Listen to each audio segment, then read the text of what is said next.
All right. Look, I thought a really good first day of practice. Certainly we're not going to jump to any conclusions right now. But I thought there were some good things I saw. I thought good competition between the offense and defense. And so for first day of OTA practice, I was pleased. But obviously we'll get in, watch the tape, and I'm sure there's a ton of corrections that we got to make.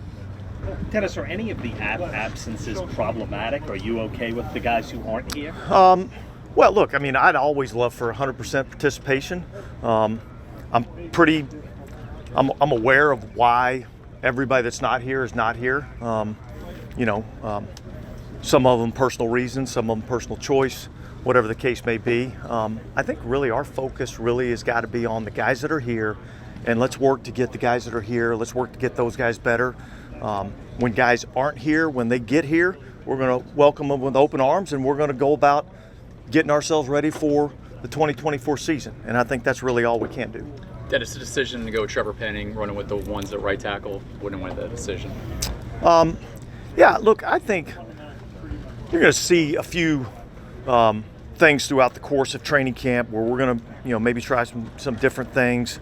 I think that's kind of the direction that we're looking at right now. And really working Taliesin over on the left side and giving Trevor an opportunity to work on the right side. We're still waiting to see, where Ryan Ramczyk is when we get, probably to training camp. It'll be the first time that we would even potentially see him. So I think that's kind of the thought process. It's almost a clean slate with Trevor. You got a new line coach, you got a new offense coordinator. I think one of the reasons why you look at potentially putting him over on the right side is exactly that.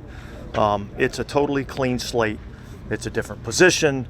It's a different coaching staff. It's a different scheme, and it's really hey, we're starting over here. We're starting new. And so I'm excited about it. I think, I think it could be something good for him. And look, we haven't set anything in stone. We're going to evaluate how everything goes. And ultimately, our job is to get the best five out there come opening day. And we'll go through that full process to figure that out. So you think it's more permanent with Fuaga on the left side? Look, last week you said it was just trying out. Well, I think we like some of the things that we saw. I think we want to evaluate a little bit more. I wouldn't say anything's permanent, but I think we like that direction, and then we'll see how it goes.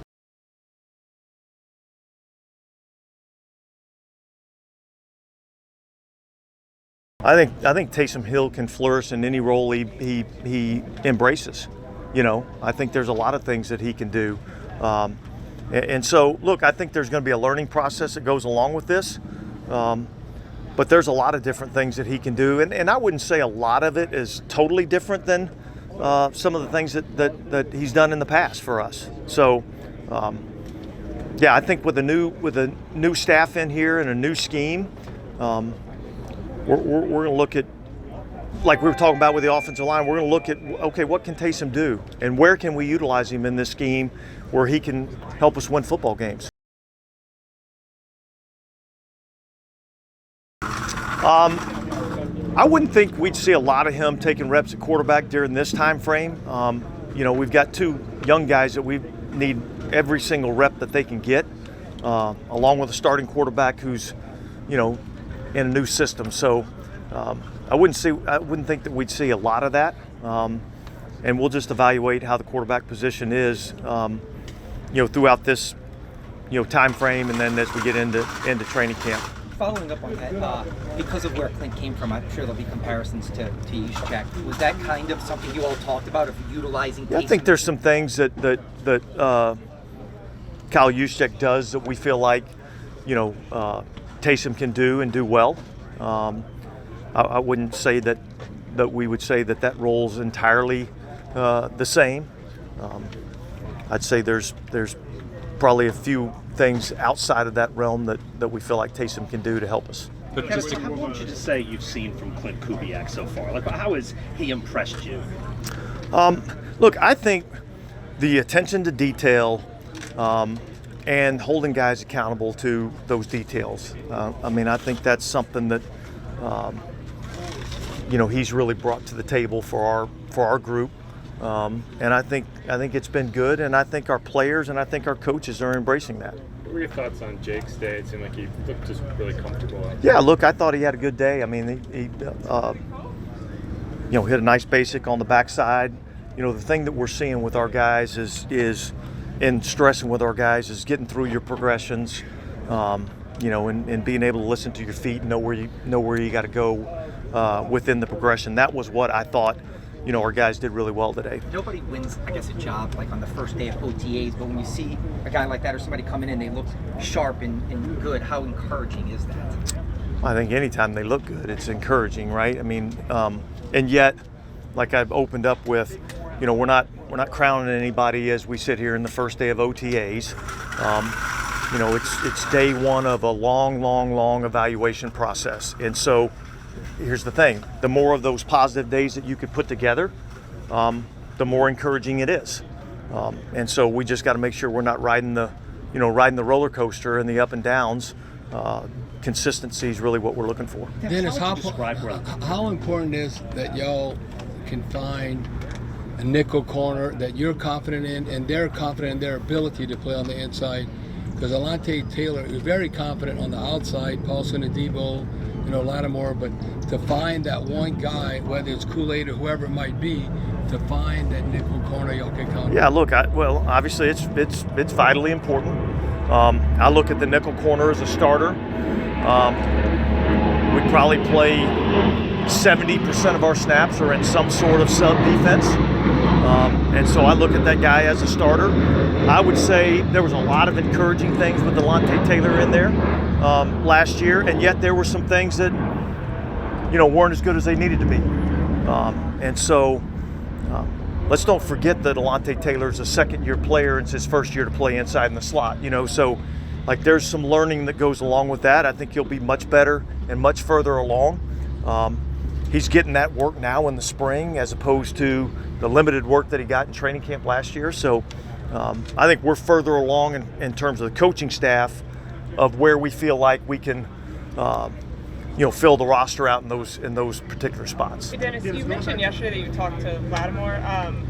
Based on that conversation, do you expect to see him before minicamp? No, I wouldn't. And I wouldn't say that that's been uncommon since probably about 2020.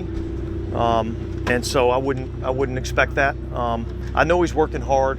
I know he's getting himself in the best shape that he can get into. And so, like I said earlier, when he's back, we'll embrace him with open arms, and we'll start working on getting him better for next year. You said it was a positive conversation. Was there anything that needed to be cleared up or talked about, or just feel like you needed to? No, look, I just thought it was something that we needed to communicate. There's been a lot of talk outside of our building about trades and things of that nature. And so I just felt like it was probably time that he and I had a conversation. Like I said, it was a positive conversation, and we're looking forward to getting him out here when he's here and working with him. Going back to the offense, you talked about how the terminology is less with this new style of Kubiak. Have you seen any initial faster pace in day one? Yeah, I would say that we're in and out of the huddle a little faster than we've been. I certainly don't think there's as many rehuddles as maybe we've had early on in camp in the past, but yeah, I think early on the signs have been positive, but again, it's day one, so it's really kind of hard to make too much of an assessment. On the Marshon Lattimore, just so that it's out there and so that people aren't turning it into something else, is your expectation right now that he's on the roster in 2024? Yeah. Dennis, how would you describe where you are at left guard and where maybe Nick Saldiveri is right now? Well, look, I'd say that's a position that I'd say we have two positions on our offensive line that we feel like we've got guys that are healthy and they're kind of entrenched in those positions. I think Cesar Ruiz, we feel good about where he's at, and yet he still has to improve. I think Eric McCoy probably had his best season last year. Those are two positions that I feel like, we feel pretty confident of exactly where we're at in those positions. The other three positions, we're not sure yet. Whether it's young players, whether it's due to Ramchek's injury, some guys that we signed in free agency that aren't out here yet. So I'd say all of those other three positions, we're we're going to work extremely hard throughout, OTAs and into training camp to figure out who's going to be in those spots. I like what I've seen out of Nick Saldiveri. I like what he's done in the offseason to his body. I think he's worked extremely hard. And so it's really going to be about getting him out here when he's fully capable of getting all the reps and seeing what he really can do. Hey, Des, what does it say about guys like DeMario and Tyron that don't have to be here, but they are here? Well, I think it says a lot about our football team. I think, we got a lot of guys that take on that leadership role, and it's important to them. And so having guys, look, I think the more guys you can have in your off-season program, the more you get guys working together, I think that just helps your football team. And so I think it speaks to, some of the leadership qualities that we have with some of our guys. How was you feel like that message? I feel like that message was kind of, at the end of the last season, you stressed commitment. Like, does that show on a day like today? Maybe? Yeah, I think that's part of it. Yeah. How was Derek embraced the new system? Yeah, I think he's embraced it. I think he's jumped right into the deep end of the pool with it. He's embraced everything that they're asking him to do. He's been really attentive in meetings. He's taking control of the offense, both on the field, in the classroom, all those things. And look, that's a difficult proposition for any quarterback, and I think in particular a guy that's kind of been in the league for a long time, and getting to a new system I think can be a challenge, and for him to embrace the change I think is positive. Dennis, Isaiah Foskey, what do you want to see jump out? Yeah, look, I think this, and I've talked about Isaiah before. I think the biggest thing for him is to cut it loose. Just go cut it loose and go play. He's going to make some mistakes, but just quit trying to be right all the time and just go play the game of football. And then once you do that, then we can help you make some better decisions as you're out there on the field. But until he cuts it loose, it can be tough coaching. So I just want to see him cut it loose. I thought there was a couple plays where I felt like he did that today. To clarify with Taysom in the new offense, is it possible that design quarterback runs would be de-emphasized in any way, or no? No, okay.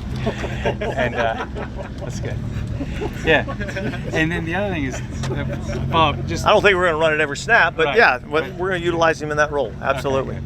And so start game planning. Yeah. And then and I know you don't want to talk about absences, but I'll make it brief. Just with a new offensive coordinator whose scheme kind of emphasizes the run game, like the star running back could open himself up to criticism or dissatisfaction from the fan base by not showing up. So can you just put your perspective on that? Yeah, look, I mean, obviously, it can present some challenges. I'd say Alvin's kind of been in that same boat where he's been able to train and get himself ready on his own and be prepared and be ready to go when it's time to go. And so I think for me as the coach, I got to trust that that's what he's doing. He's got, look, every year players go through different phases in their life, and then they begin to get other things that pull at them from one way or the other. Some may be positive, some may not be positive. Obviously Alvin's got a family now, right? So that pulls at him in terms of time commitments and things like that. So I think, it's not the only family we all have is the family here on Airline Drive, and yet that is an important part of all of our lives. So I think we have to be understanding of that, and yet I do think it's important to have our guys here. Now, Dennis, looking at the running back position, how important it is for that second guy, because we're familiar with Alvin, to really step up, whether it's Kendry Miller, Jamal Williams, Jordan Mims, who looks like nice vision out there. So how important it is to have that 1-2 punch? Yeah, look, I think it's extremely important. The running back position is a tough position in our league to play. There's a lot of toll on your body as you play that position, and so you really need to be able to, have multiple weapons that you can use in that role to, take some of the touches, handle some of the protection, handle some of the routes, and take some of the punishment off the body. Dean, what do you feel that Keith Williams has added to the practice field? Well, look, I think he's been outstanding. I think he's really was exactly what we were looking for in that role. I think he's just got a demeanor about him and a way of teaching that relates to the player in a positive way. And look, I think he'll bring more to our football team, not just in the receiver room, but in a lot of other areas too. All right. Okay, thanks, guys. Thanks,